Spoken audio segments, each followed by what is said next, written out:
كل نفس ذائقة الموت. د مرګ څخه به کوو. السلام علیکم. زه یم ستاسو ورور ربیټ خان.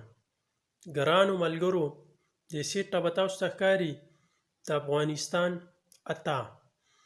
د اتا د ښکلې خبرې څه شریکومه، نو ویډیو مکمل وګورئ او مخکې د ملګرو سره هم شریکې کړئ.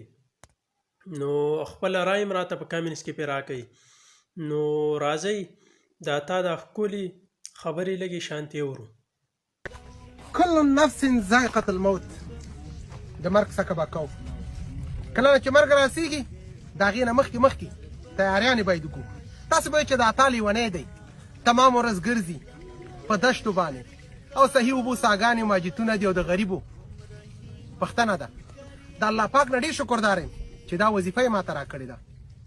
خو صرف دا سوال به کوم چې الله پاکه عزت مې وساتي. عزت او ذلت د پاک رب سره دی.